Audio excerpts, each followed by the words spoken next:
We're going to show Newry, we're going to show Ireland, we're going to show the United Kingdom, we're going to show the world what we're made of, and we're going to put on one hell of a show.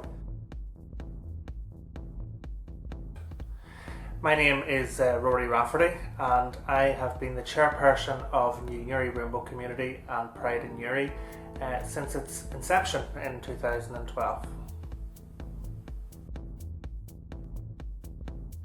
So initially in 2011 we thought we would test the waters in Newry, because a lot of people, even within our own community, said that Newry wasn't ready for Pride.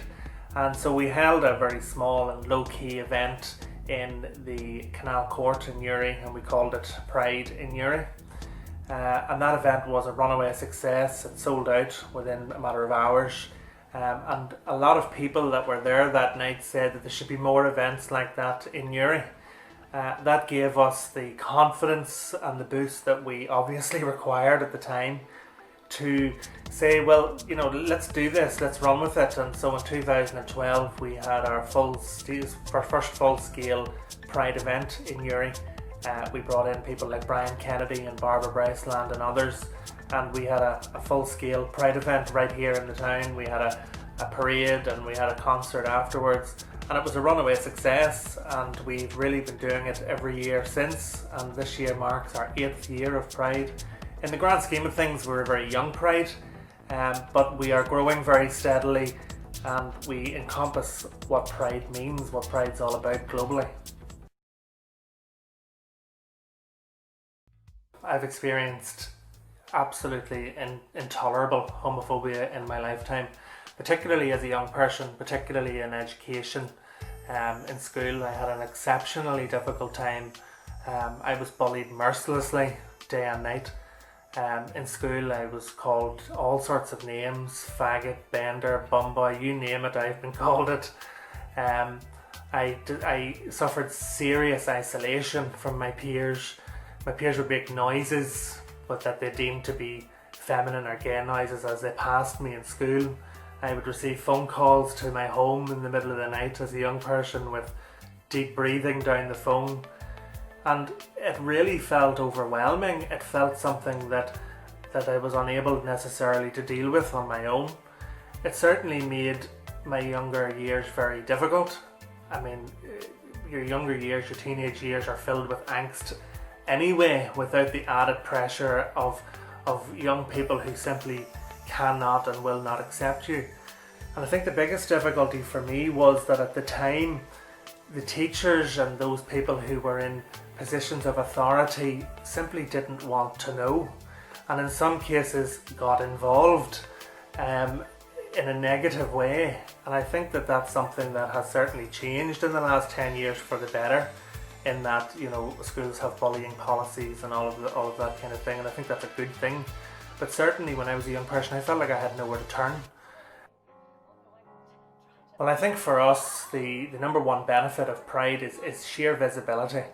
You know, when I was a child, I heard from a lot of people that LGBT people didn't live in Newry, that if you were gay or lesbian or trans, that you had to move away to the big cities in order to be either anonymous or to be accepted. And that was something that as a young person I simply couldn't and wouldn't accept. And so I think it's very important to show wider society that LGBT people do exist in Newry, and that we're not a threat, that we are part of civic life, and that we live our lives in a way that doesn't necessarily affect anyone else. Don't give me lies or excuses, I don't care. Well, I think certainly politicians have a part to play in all sorts of ways all over the world for different reasons, but certainly I think the things that local politicians get away with here, they simply wouldn't get away with elsewhere.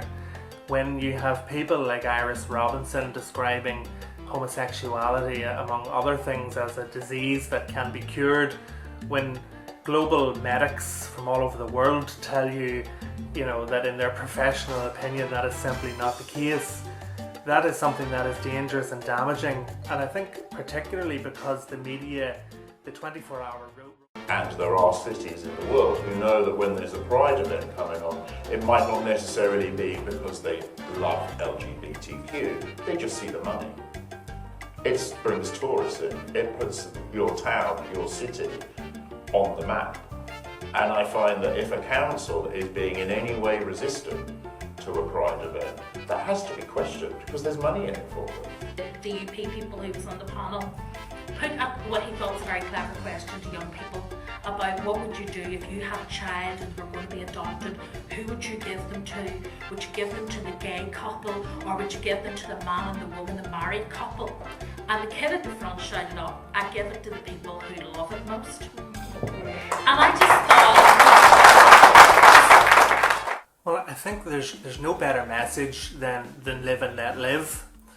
I think that if you look at religious people, or people who claim that their religion is a barrier to accepting LGBT people, I think they need to look closer at their religion, because in most cases, in my belief system, most religions teach tolerance and respect as a basic foundation for the religion. And I feel that in many cases people ignore the tolerance and respect rule, if you like. I think that people are entitled to their religious belief, they're entitled to their faith, and they're certainly entitled to disagree with my way of life if they wish to, providing they don't stop me living my life. As I think that confusion among LGBT young people particularly is very common, and it's perfectly normal to be confused. I would say give yourself time. You have lots and lots of it, even though it may not seem that way as a young person. But everything will become clearer. Don't put pressure on yourself, but get to know yourself, get to know who you are, and certainly everything will become much clearer. And I think for anyone who is worried about who they may or may not be, I would say that it gets better. And I say that this is a global campaign within the LGBT community about, no matter how bad it seems right now, it certainly can and does get better.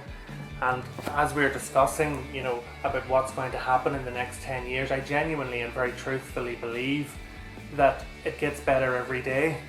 And that's certainly been my experience.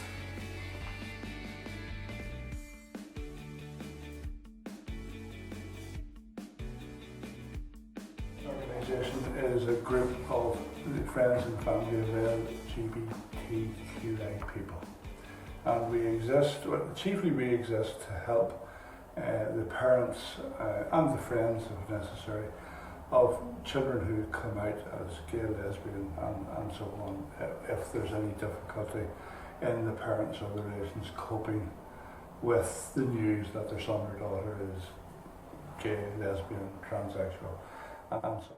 Is for relatives of people that are LGBTQI, and it's that they can meet and get together and talk about different issues, and there'll be new members come in and you talk to them and tell them your experiences, and they'll explain theirs, and you find you have a lot of things in common. So it's nice just to sit and chat. There was a Love Equality event hosted here in Newry, and we both come up to it.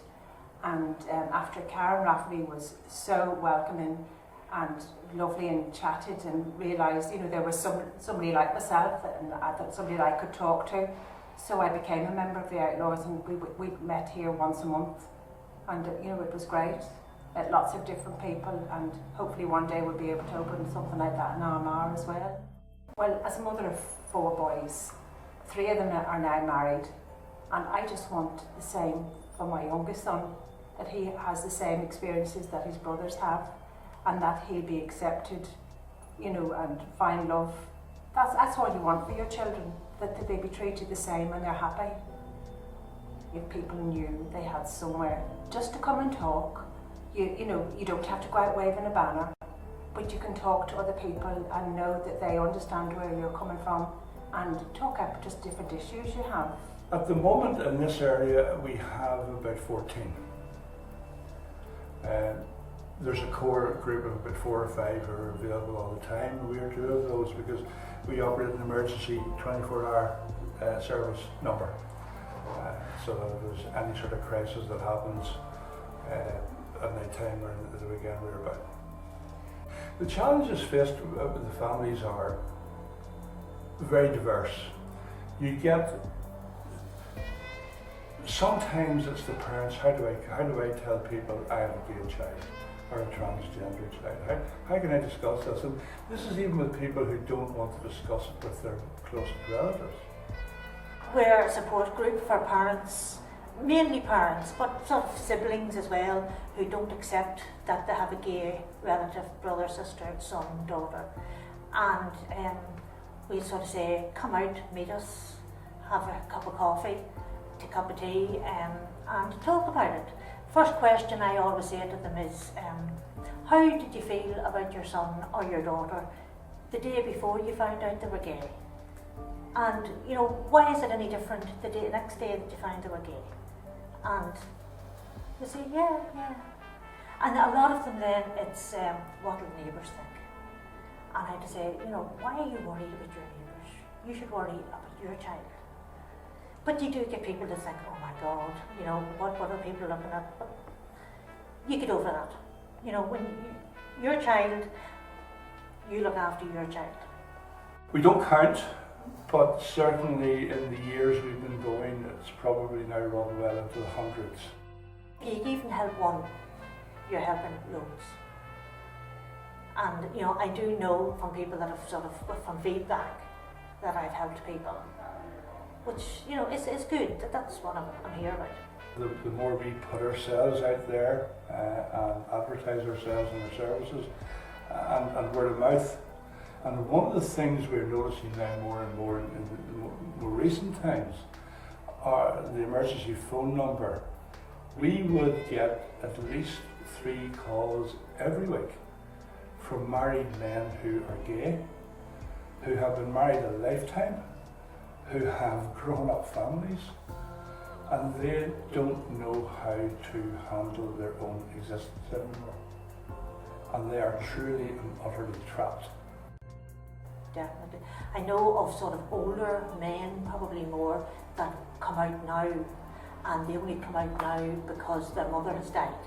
They never wanted to tell their mummy that they were gay. When we had the centre, as I say, you would have got a phone call, even maybe from a married man, to say, I'm married, I have a couple of children, but I think I'm gay. And, you know, I would say, well, come down, we'll have a chat.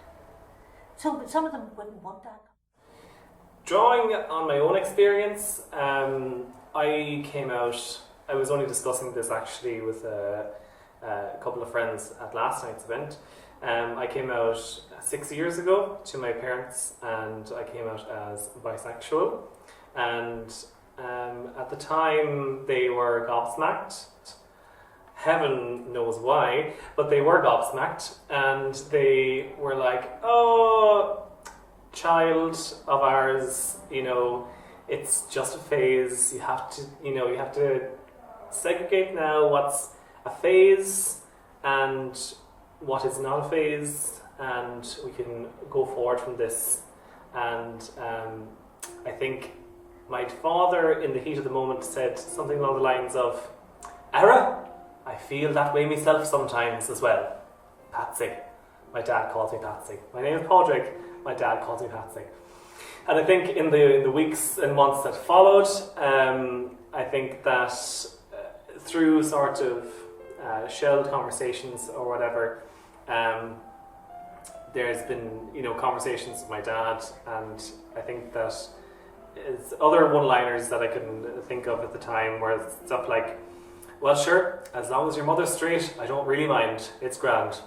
But I think in the heat of the moment of this coming out that we feel that we have to do in 2019, which is kind of absurd, we have come to terms with it for 6 months, a year, 5 years, 10 years, whatever we have. However, the circle of family we have around us, be you coming out as gay, be you coming out as trans, they're sort of mourning the vision that they saw of you as a straight cis person, and they take a lot of time to actually come around to this new vision of gay Padraig, or a trans Padraig, or non-binary Padraig, or whatever that may be.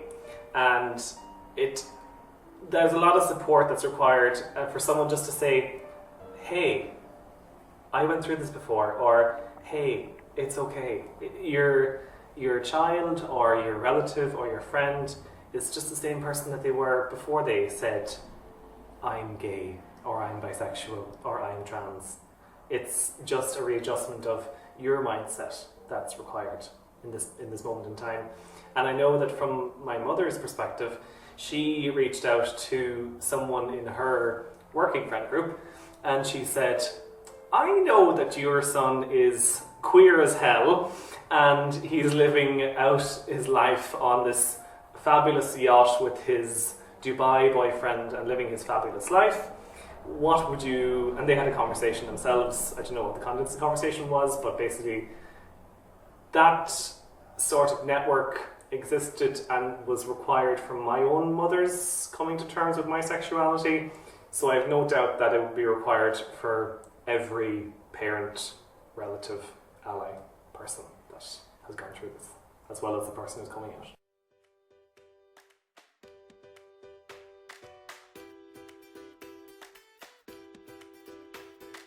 Well, last year in 2018, we noticed really that with a lot of problems going on, a perfect storm, if you like, Instormant being collapsed and various other organisations no longer giving money, that the Pride was really underfunded in 2018, and we had to cut back in a lot of areas that we would prefer not to have cut back in. And it made life very difficult for our volunteers because they were doing really every job, and there was really nothing that we could farm out because we couldn't afford to. And I think we decided as an organisation that we couldn't continue, and so what we said was, well, either we pull Pride completely because we can't afford to do it, or we attempt to make a bigger event. We attempt to put ourselves on the map globally, and to stand up and be counted, and that's what we did. So we applied for this really to save Pride, and to ensure that it was going to be properly funded for going forward.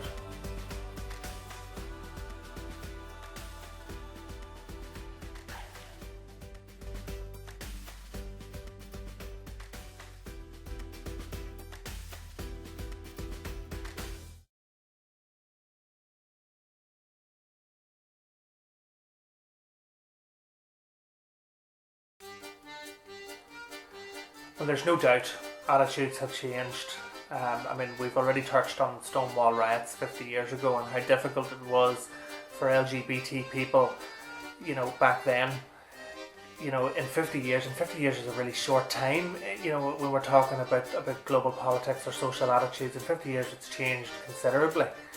There are still issues in rural areas, and there are pockets of homophobia all over the globe, but certainly it is easier now for a young LGBT person to come out and to be who they are.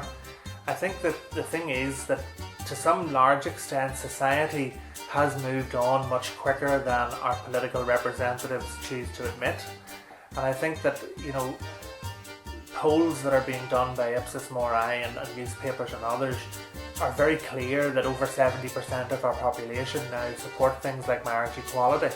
Over 90% of our political representatives now support marriage equality, yet it is something we are still fighting for. And so we have this bizarre situation where our political representation and our laws do not reflect the views of society. And unfortunately that's something we still have to fight.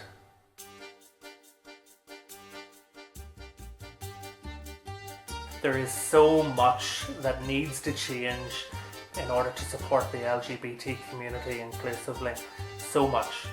I mean, there are things like trans inclusivity that is just almost completely overlooked still today in terms of the bathroom debates that are going on in the United States and in other places where trans people are being vilified for who and what they are, which is absolutely disgraceful. Where people around the world are using religious beliefs as an excuse for intolerance. And I think that that's something that unfortunately is perhaps never going to fully go away. But I think that if we continue along the path that we're going along, where we are demanding equal rights, I think that equal rights will take us very far down that path. certainly to the point where we can live equally under the law. And I think that the Republic of Ireland certainly is a beacon of hope, because they have passed a multitude of laws in the last couple of years, not just in terms of marriage equality, but in terms of trans inclusion, in terms of LGBT strategies and others, where we really should be going, and where I believe we will be going if we want to be on the right side of history.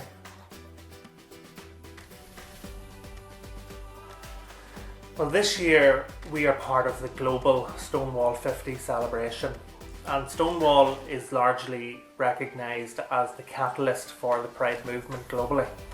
And 50 years ago that took place in Stonewall in New York, so it's been very, very special for us to have this the status this year for Stonewall 50. This year the three Stonewall 50 celebrations that are taking place globally are in New York for World Pride, Vienna for Euro Pride, and indeed Newry for UK and Ireland. We are really up there globally with New York, Vienna and Newry. I think that's an enormous feat for an altogether completely voluntary organisation such as ourselves. And so for that reason we will be the focal point for the LGBT community in this area. And we will have visitors from international destinations like New York, like Vienna, and we also have Canadians and Australians coming along. Sydney Mardi Gras will be joining us. So it's going to be a very special one-off for Newry in terms of outside visitors particularly, but certainly it's a time really for Newry to stand up and be counted and to be on the map, I feel like, globally with the Pride organisers.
So in the foreseeable future, we are seeking some of the headline issues to start with, which are things like marriage equality and others.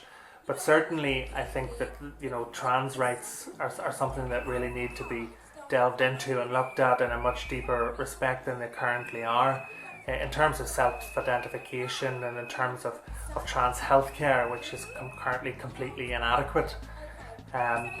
And so that's what we're seeking right now, including things like a sexual orientation strategy, which we have been looking for, I believe, since the Good Friday Agreement 20 years ago. It's something that's been on the cards but never delivered. In the kind of the longer future, I would like to have a situation where LGBT people didn't feel necessarily under pressure to come out. I think that one of the biggest issues in society still is this kind of heteronormatism that's going on, where people automatically assume that you are indeed heterosexual. And so the question you would get when you're, you know, from your granny or from a relative is, have you got a girlfriend yet as a male, and have you got a boyfriend yet as a female? And I would like society to change to the point where you were asked, have you got a partner yet? Where there is no assumption made on your sexuality or your gender or, you know, etc., etc. To have a situation where the person is free to grow into the person that they are without any level of feeling that they're under pressure to be one way or another.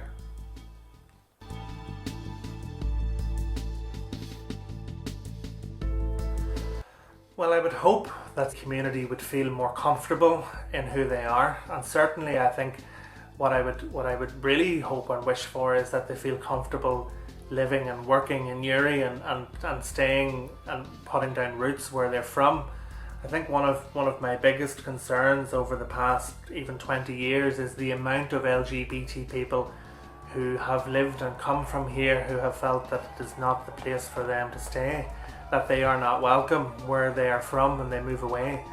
And so I think that, you know, for that reason the LGBT community here will remain small if people continue to move to bigger cities in order to be themselves. I would like to think that we would get to a point where that wouldn't be a necessity, that they would be moving, if they're moving for other reasons than they can't be themselves at home. And so I would like to think that people could live peacefully, and you know, that even two men could walk down the street holding hands, God forbid, without it being an effort or a considered thing, or even a political act of defiance, as it has been described. You know, in my view, love is love, and it should be accepted as such. And I mean, genuinely, I think that we're on course really to have that level of acceptance in the next 10 years, and I really hope to live to see it.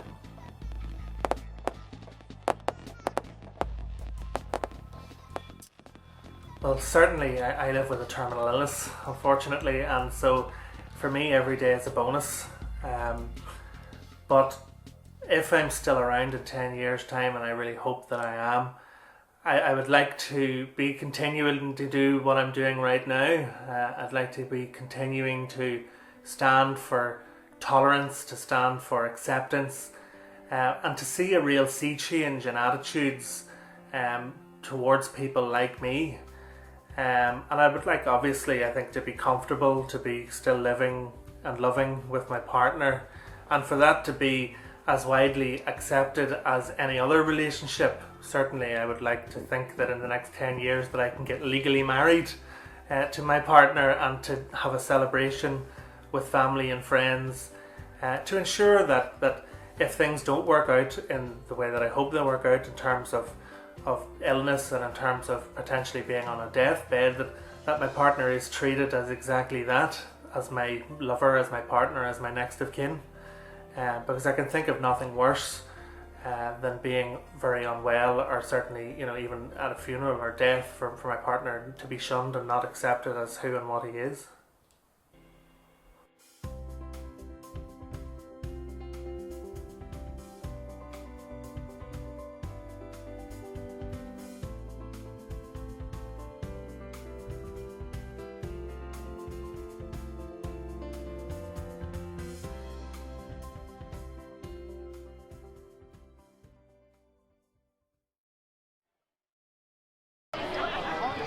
Have I got lipstick on?